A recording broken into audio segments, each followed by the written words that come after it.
What is going on, squad? Welcome to another level up training, and today I'm going to be talking about how to snatch your waist just like my client who absolutely killed it. Okay, so we're going to go right into it, and actually I'll make myself smaller here.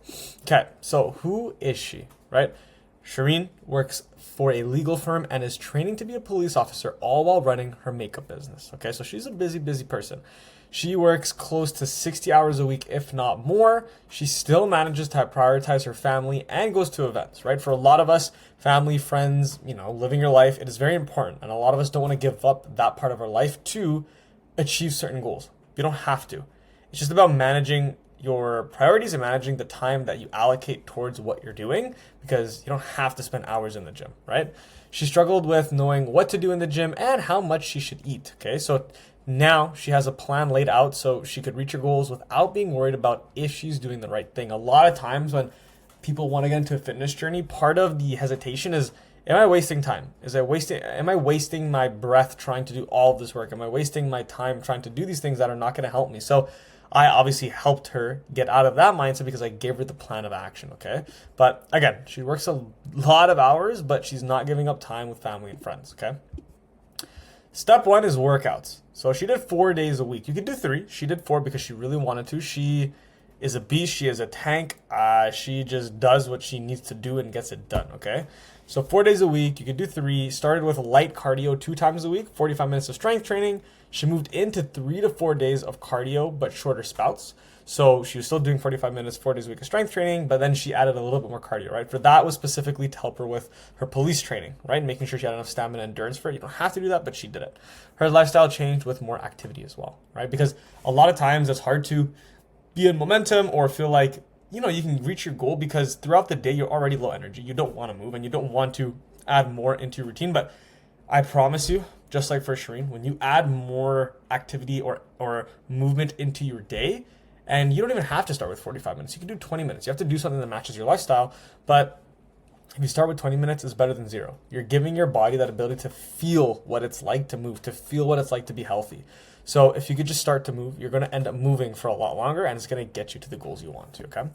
And her first phase of training, she's been with me for a while, but her first phase of training was 4 full body workouts, 6 to 10 exercises per workout, okay? So I'll write this down, and if you're not sure, how should you create workouts, what should you do? Well, you can do full body, you can do 6 to 10 exercises per workout, right? You don't have to do 50 million, you can do whatever it is that works. And for the most part, she started off with kind of doing one exercise at a time and then some circuits and some supersets, kind of so on and so forth, because we needed to increase her intensity and her stamina because of the police work, okay? But for now, if you just want to start with 6 to 10 exercises, 6 exercises, full body workouts, you could do that too. And then in the second phase of training, when her body was kind of used to training and I got used to exerting energy and used to the strength, then I went to 2 lower and 2 upper body workouts. Again, 6 to 10 exercises per workout.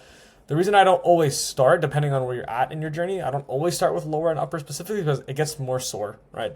The more sore you are, usually it's harder to get into the gym and want to work out. So I like to do 4 full body workouts. You don't get as sore. 2 lower, 2 upper once you get a little bit stronger, okay? Next, nutrition. She actually did a meal prep at first, and she was busy, right? I mean, she's working that much. She's living at home.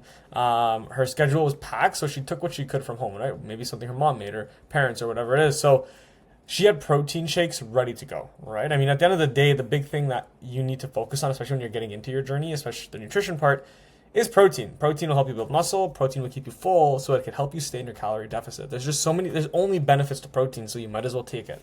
Okay, packed fruits and portioned out meals to help her stay in a deficit. Maybe it wasn't perfect for meals in the beginning, but I mean, I helped her portion them out in the sense of send me pictures of what your plate looks like, and then I can give you an idea of what you should be putting on and what you should taking out in order to make whatever you have at home easier to lose weight. It's really just about being in a deficit, right? So if you're eating a little bit less than when you were before, you will lose weight. You add the protein in your salt to build muscle. And once she could get time for meal prep, maybe it was every other week, maybe it was once in a while, she only prepped protein sources and mixed and matched with carbs and veggies, right? So maybe she already had ready to go, not maybe, right? A lot of the easier recipes like sandwiches, wraps, well, those are usually the easiest ones. She had bread, she had wraps in her fridge, she already prepped the protein. And honestly, if you prep her protein, it should only take you about like an hour, maybe an hour and a half to prep your protein for the week. I feed a family of 4 with my meal prep, and it literally takes me an hour and 20 minutes to do 2 different types of chicken and 1 type of beef. So 3 different types of proteins, you could say, with only an hour and 20. So you could get it done pretty fast, pretty easily. It's just about starting. You just have to start and do it, okay? Mix and match with carbs and veggies, yep. And veggies were kind of already made sometimes, or maybe her mom made it, she took them, things like that. For the most part, we kept it very simple. Okay, I gave her a lot of meals, but I also gave her a breakdown of her macros and calories. So maybe she followed the calories so that she could lose the weight while hitting her protein goal. Make it very simple, very fast to get into a groove of. And the last thing is intention. Mapped out her week to see when she had more time available, right? She sits down every week. She figures out when does she have more time available to do the workout, to go to the gym. Maybe you work out at home. That's fine too. Less excuses. You don't have to travel.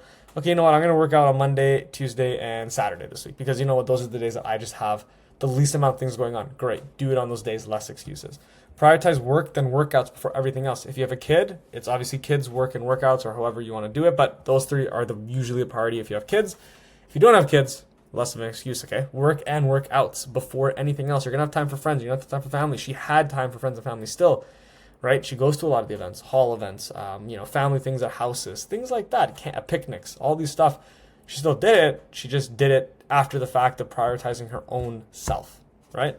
Because she stayed integral to her goals and the word she made to herself, the promise she made to herself, which was, I apologize, that was my phone, which was, I'm going to get in shape and I'm going to do what I need to do to make sure I don't feel unhealthy, I don't feel bad, and I start to feel confident again.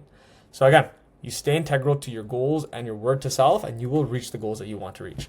Relied on discipline instead of motivation to stay consistent. A lot of people wonder, oh my God, how do you stay motivated? Motivation is never going to get you to where you want to get to. Motivation isn't the map to success, it's discipline.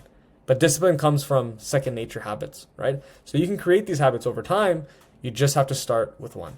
Maybe week 1 you do workouts. Week 2 you do workouts plus your food. Week 3 you do workouts, food, steps. Like all these different things that can help you get you to where you want to get to. You just have to start at one point, okay? And this is what happens, man. Like you get results like this, okay? You go from not being super happy, not being super charismatic in what you're wearing to just feeling confident, feeling good. You could even tell by the way she's posing here how much better she feels in herself. The smile, the face, like you could tell everything is exuding more confidence, and it just starts with being integral to yourself and starting step by step. And if you'd like help on your fitness journey, DM me on Instagram, Snatched. I'll reach out after you message me, see how I can help you, and we can see if you'd be a good fit for the program, okay? But this is what happens. You get results and you feel good, okay? 1% better every day. You start with one thing and you add every single week. You do it until you get your routine down, all right? So comment what you thought about this video. If what you want to see next I can talk about, please like, comment, subscribe, all that YouTube stuff, and I will see you on the next video.